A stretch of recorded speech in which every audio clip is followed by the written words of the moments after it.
desde 1926, desde o dia 30 de maio de 1926, e ainda que mudem de nome e de tutela política, só desaparecerão no dia 25 de abril de 1974, como sabemos. Eles, em 33, eles são integrados dentro do Ministério do Interior, por sua vez tutelado, que tutela, por sua vez, o Secretariado da Propaganda Nacional.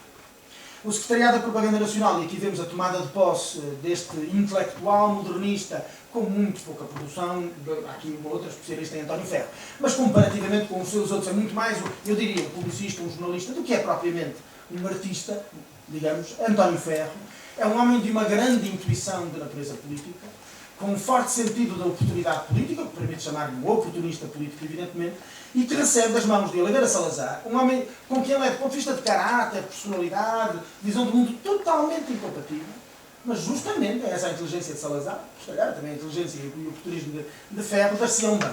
Nós veremos que esta geração de políticas culturais do salazarismo, os anos das grandes posições, como vou analisar entre 34 e 40, chamam para dentro da esfera do poder gente totalmente incompatível entre si. Mas todos convivem, porque se trata de gerir a política do Estado para a cultura, e isso é extraordinariamente atraente para os intelectuais e para, bom, e não só, para os artistas plásticos, para todos aqueles, para aquilo que Ferro chamará, justamente em 1933, um punhado de homens, de jovens, creio que é esta designação, que está disponível para colaborar, o Estado é que ainda não nos chamou. Não é? E é verdade, e Salazar vai chamá-los. Esse Secretariado da Propaganda Nacional, com uma designação muito próxima, evidentemente é a pura mimetização, transposição para Portugal, dos nomes da nomenclatura deste tipo de organizações que, à escala da Europa fascista do tempo, têm, vai-se eufemizar, digamos assim, vai criar um nome um pouco menos conotado.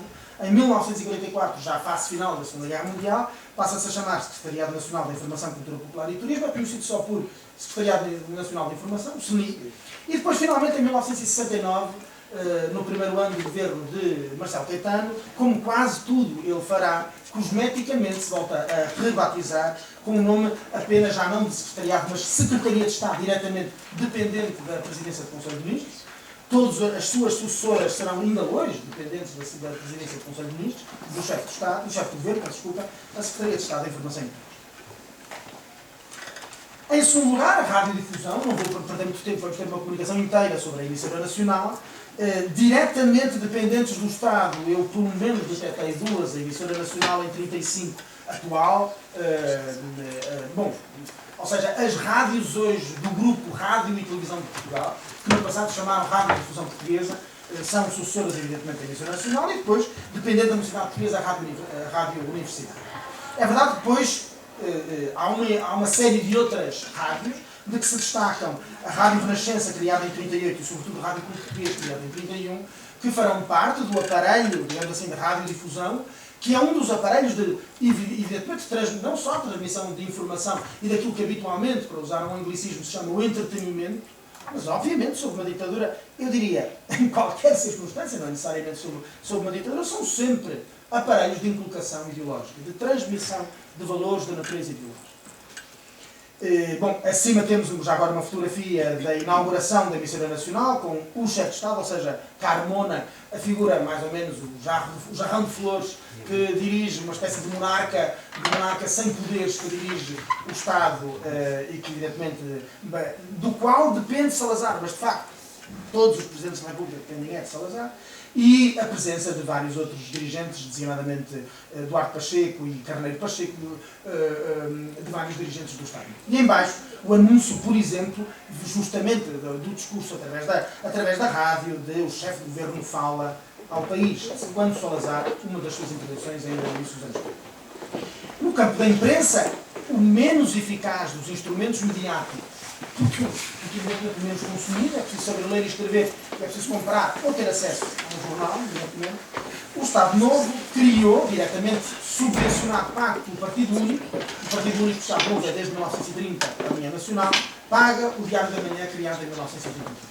É um fracasso do ponto de vista das vendas, mas como em todas as ditaduras, o jornal do regime é praticamente oferecido em todas as repartições públicas e em vários organismos corporativos, nos sindicatos.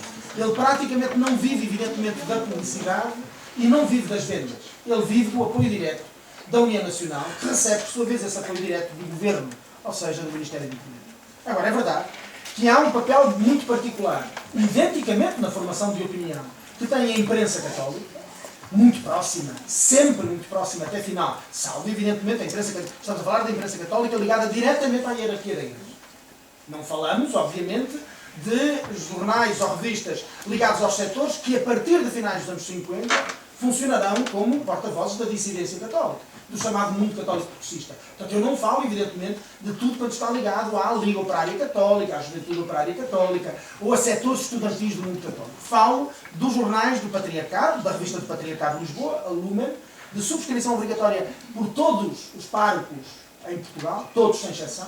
Mas atenção, não é oferecido ao padre, ele tem que o subscrever. E os jornais, A Voz e Novidades, ambos diários. E depois há os chamados jornais oficiosos, muito próximos do poder.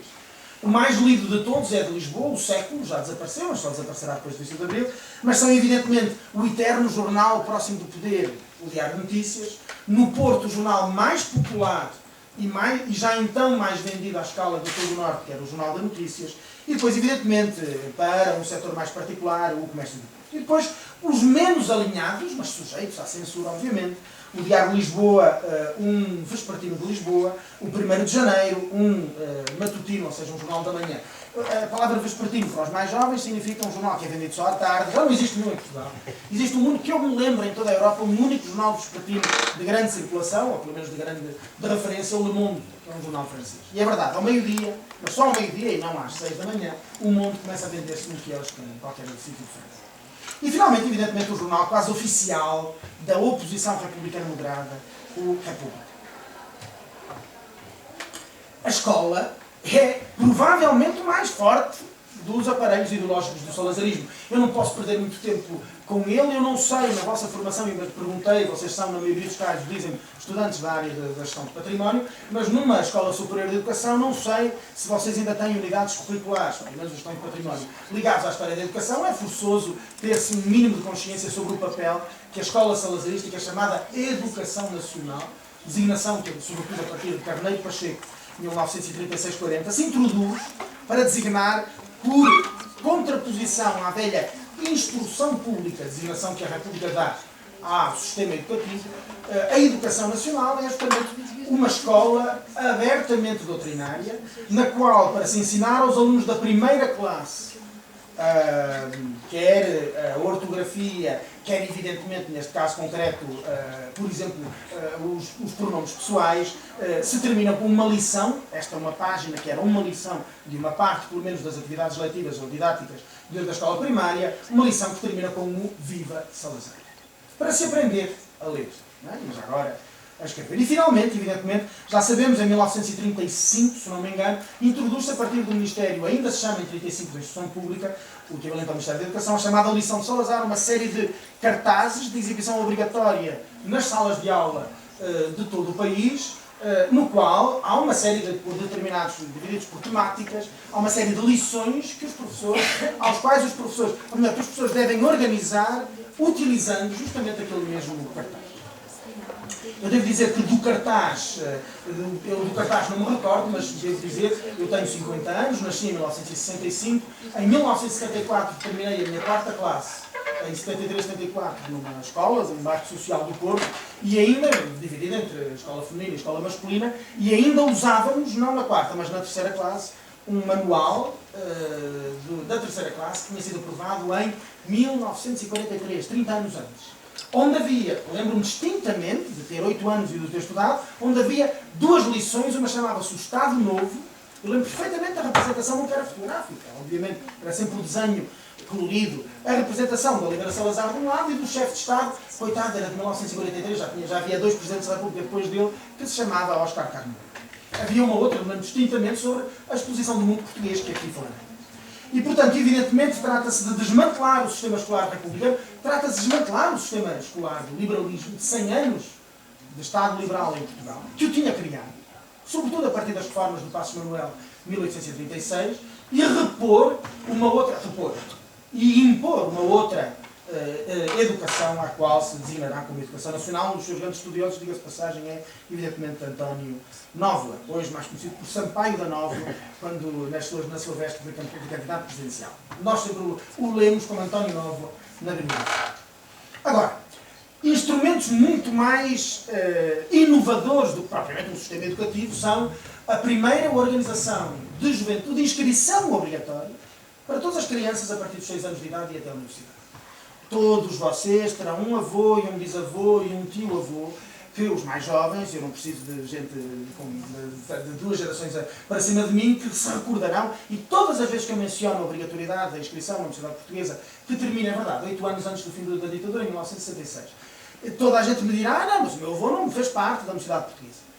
Um regime como o salazarista tem, numa sociedade não de massas, tem a sua capacidade efetiva de obrigar à inscrição numa organização desta natureza, a Mocidade Portuguesa e a Mocidade Portuguesa Feminina, embaixo a capa do boletim da Mocidade Portuguesa Feminina, menina e moça, assim chamado, a capacidade que tem um regime desta natureza, neste período, anos 30, anos 40, anos 50, é de obrigar à juventude escolar. É muito difícil, evidentemente, descobrir. Não esqueçamos uma juventude escolar, a obrigatoriedade escolar em Portugal até 1956, para os rapazes, até 1960 para as raparigas, é de 3 anos de escolaridade. A chamada primeira, segunda e terceira classes. Aos 9 anos, entra-se no mercado do trabalho. Para não dizer que não se tinha entrado antes. Enfim, é verdade que em 1940 já pouca gente entrava antes dos 9 anos. Mas entrar aos 9 anos não é nada difícil. Eu, entre uma infinidade de entrevistas em projetos de história oral, participo, um dia entrevistei uma mulher de 49 anos que tinha 40 anos de descontos para a Segurança Social. Tinha começado aos 9. Porque era ilegal começar a trabalhar. Ora, se numa sociedade onde aos 9 anos se abandona a escola, quem é que está à espera de aos 12 anos estar na Universidade Portuguesa? A menos que continue numa escola técnica ou num liceu, as duas vertentes, as duas variantes do ensino secundário, a menos que prossiga para a universidade. Então aí é evidente a possibilidade do Estado continuar, através das suas instituições, a obrigar à inscrição, evidentemente, na mocidade. Agora, a mocidade está sobretudo associada também, não simplesmente esta paramilitarização dos jovens, mas é que não são dos jovens de 15, 17 ou 20 anos, são dos jovens de 6, são dos miúdos de 6 anos, os luzitos, justamente. A designação que tinham, a primeira, vamos chamar, a primeira faixa etária, ou seja, o primeiro escalão de entrada na Mocidade Portuguesa. Além, evidentemente, de toda esta parafernália paramilitar, que mimetiza, e aqui é a maior aproximação, já o sabemos, ao modelo fascista como modelo político seguido pelo salazarismo nesta primeira fase. Faço um parênteses, não vou entrar nesta discussão. Em minha opinião, e na opinião de cerca de metade da historiografia portuguesa, até 1945, o salazarismo é abertamente o regime fascista em Portugal. A partir de 1945 faz as adaptações necessárias a um mundo de onde o fascismo, institucionalmente, do ponto de vista de regimes políticos instalados no poder, desapareceu. Mas é verdade que até 1945 o modelo é esse. Não há nenhuma ditadura conservadora, não há nenhum autoritarismo de direito explicável até 1945, senão no âmbito daquilo que é as variantes regionais do fascismo. Da mesma forma como, se hoje nos chamamos de democracia, e se Portugal é hoje um regime democrático, ninguém dirá que é um regime democrático exatamente idêntico à democracia norte-americana, à indiana, à japonesa ou à da África do Sul. E todas elas são democracias. E várias delas, como a norte-americana, chamavam-se democracias no início do século XIX. E, contudo, formalmente não é. Fecho aqui o parênteses, só para explicar isto. Associado à Mocidade Portuguesa está um instituto que forma os monitores da Mocidade Portuguesa e forma todos aqueles que virão a ser os futuros, são monitores, o nome que têm sobre a ditadura, e futuros professores de educação física. O que é hoje na Universidade do Porto a FADEUP, a Faculdade de Desporto, passou a ser em determinado momento uma delegação no Porto do INEF, Instituto Nacional de Educação Física, que creio, mas não tenho a certeza, só depois do 25 de Abril se chamará Instituto Superior de Educação Física. Para verificarmos, ele é criado em 1940 sob influência alemã, sob parâmetros alemães de como encarar a educação física, como encarar o papel da educação física na formação, naquilo que eu chamarei a nacionalização, chamarei não, já está neste diapositivo, a nacionalização dos corpos. O Estado nacionaliza o corpo dos jovens. Nacionaliza o corpo dos jovens, o dever que eles têm de ser saudáveis, porque um dia eles serão os soldados da pátria e elas serão as mães dos soldados da pátria.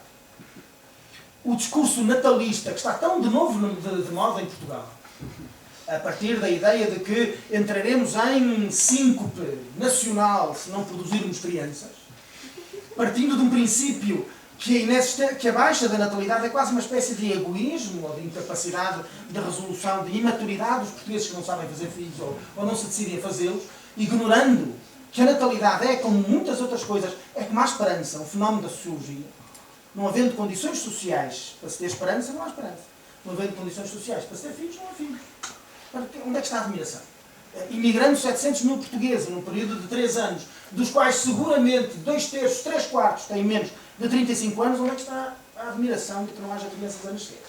Não imigram os velhos, se são velhos de 70 anos. Não. Imigram os jovens.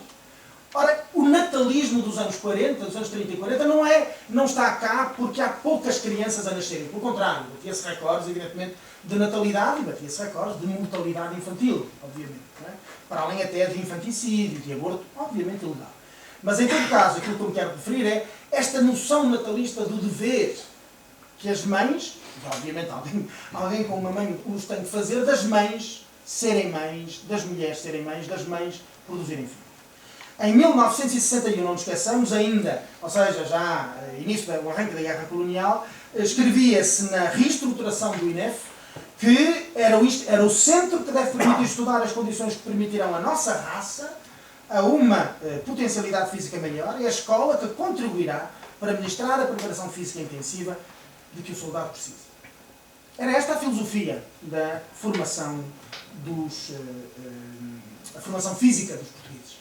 Há um outro fenómeno da nacionalização dos corpos, que é o aproveitamento político da popularidade do futebol. Isto não é exclusivo das ditaduras e não é exclusivo do salazarismo, evidentemente, mas é verdade, é o salazarismo. O salazarismo soube aproveitar bem o fenómeno futebolístico. Depois disse-se que a Salazar não lhe agradava, mas isso é secundário.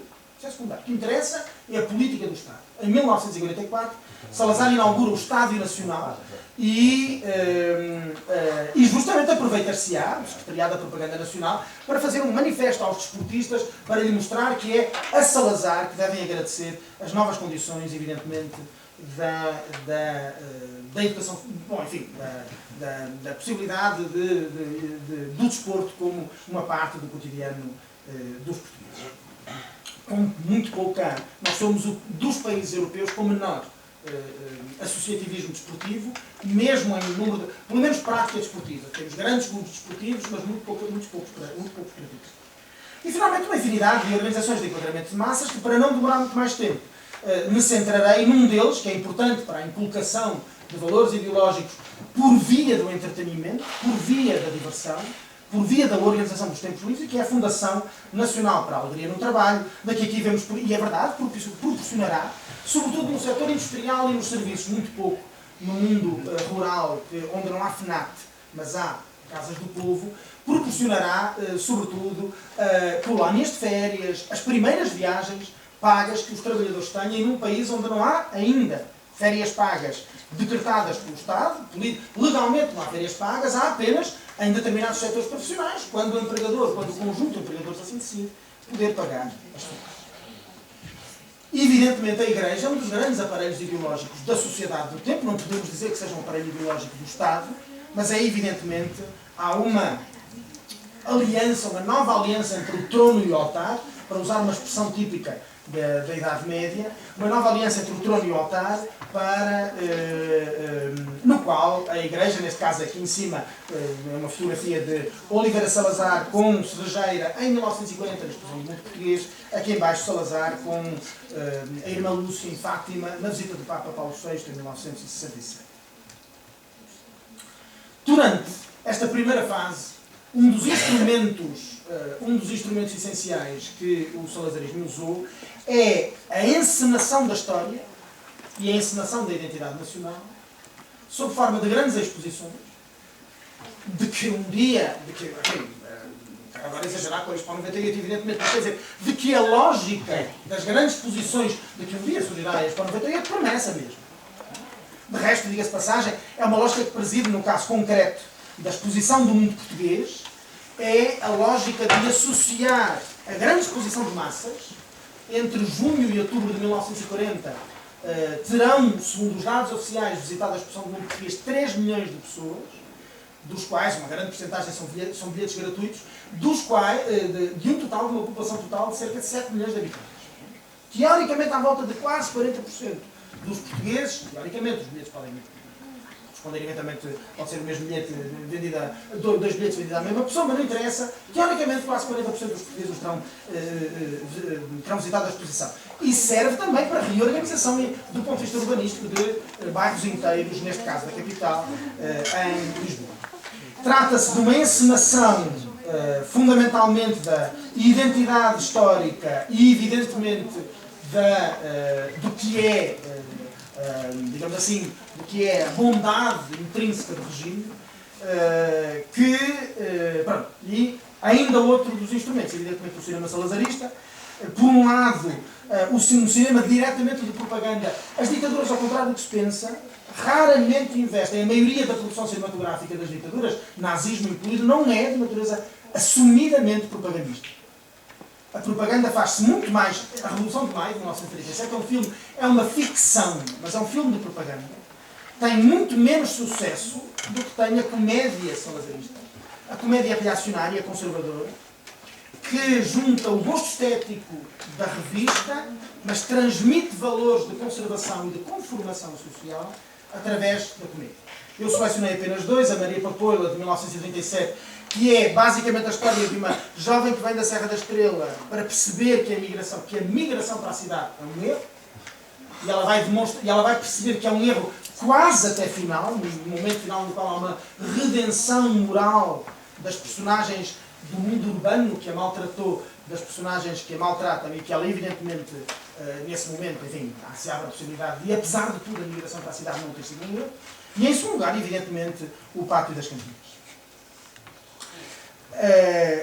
Tenho que sintetizar e tenho que terminar. A lógica é uma política cultural de comemorativismo que não nasce com a ditadura salazarista, é herdeira do nacionalismo romântico e liberal do século XIX, de que nós ainda hoje somos herdeiros.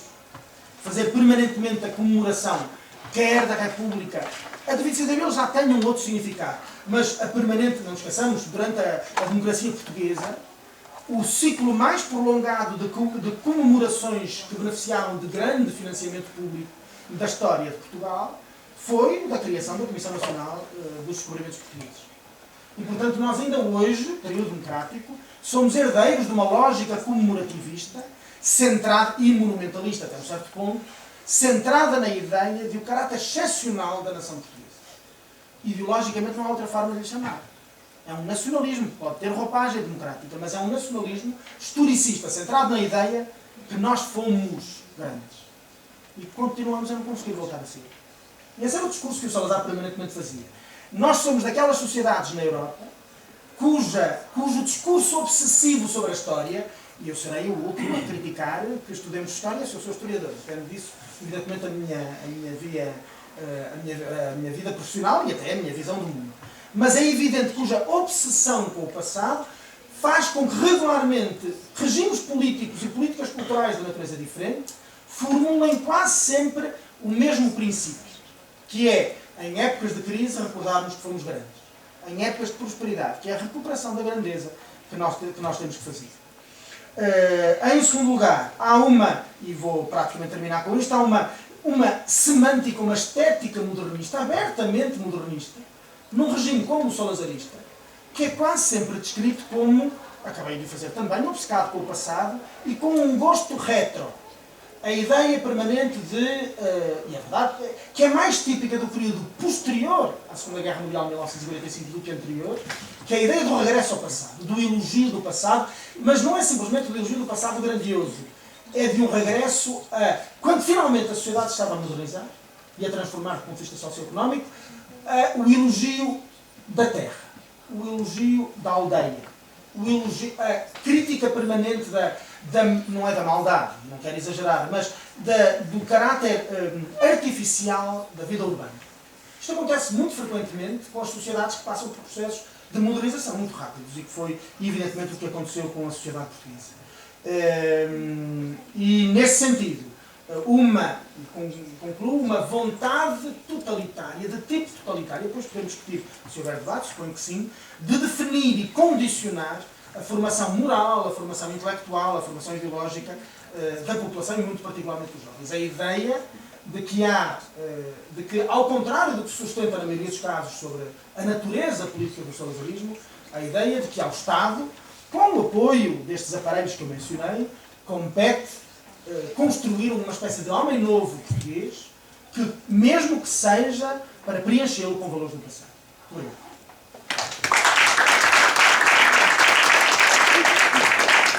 Depois desta visão global do que foram esses anos de chumbo e que foi, na verdade, esse Estado Novo que durou muitos anos, vamos focar um elemento fundamental, especialmente no início desse Estado Novo, que foi a emissora nacional. E isso através da comunicação do Dr. Pedro Russo Moreira, que é doutorado, meu colega, músico, doutorado em Ciências Musicais pela Faculdade de Ciências Sociais e Humanas da Universidade Nova e que é investigador atualmente no INET-MD, trabalhando também na área das emissoras. Exato. Pedro, por favor.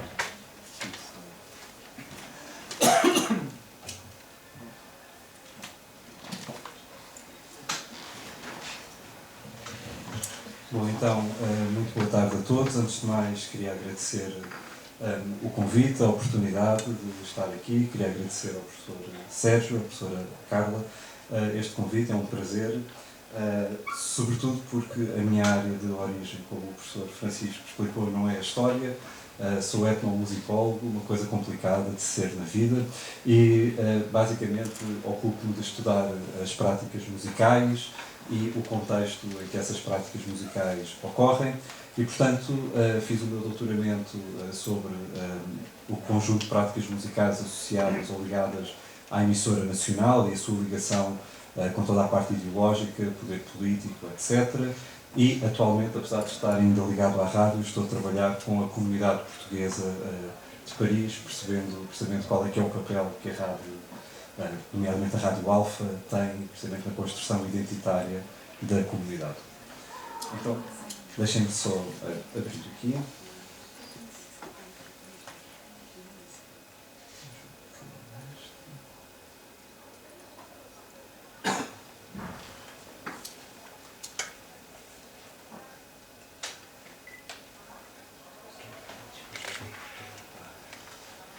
Bom, então a apresentação que eu vou fazer, ela partiu da minha pesquisa para a tese de doutoramento, que levou cerca de 6 anos, e que procurou essencialmente problematizar a produção musical, a relação entre a produção musical e as políticas de programação da emissora nacional de radiodifusão entre os anos de 34 e 49, mas obviamente que esse assunto seria bastante extenso, inclusive devido a todas as lutas de poder internas na própria emissora nacional, toda a parte política. Então escolhi para esta comunicação precisamente um caso específico, que é o caso da política de aportuguesamento da programação, aportuguesamento da produção musical, levado a cabo por António Ferro a partir dos anos 40, quando ele assume então a liderança da emissora nacional. A emissora nacional foi oficialmente inaugurada em 1935, embora o projeto fosse lançado no início dos anos 30, em 1931, por iniciativa do jornal O Século, que promoveu o primeiro congresso de radiotelefonia e permitiu que várias figuras do meio radiofónico, também do meio político e artístico, se pronunciassem sobre o rumo que uma rádio pública devia tomar, assim como o regime de monopólio que deveria ser implementado. No entanto, um dos motivos pelos quais a discussão em torno de uma rádio pública foi lançada ficou a dever-se à crise de desemprego que a classe dos músicos enfrentava, sobretudo em virtude da força da indústria fonográfica e da invenção do cinema sonoro, que deixara sem trabalho muitos dos músicos em todo o país. O compositor Luís de Freitas Branco, em particular, e outras figuras, viam na futura emissora nacional a solução que permitia resolver os problemas dos músicos através da criação de uma orquestra sinfónica que pudesse garantir uma atividade regular. A Rádio do Estado seria definitivamente lançada pelo Ministro das Obras Públicas e Comunicações, Duarte Pacheco, e ficaria sob a alçada deste Ministério e, técnica e administrativamente, da administração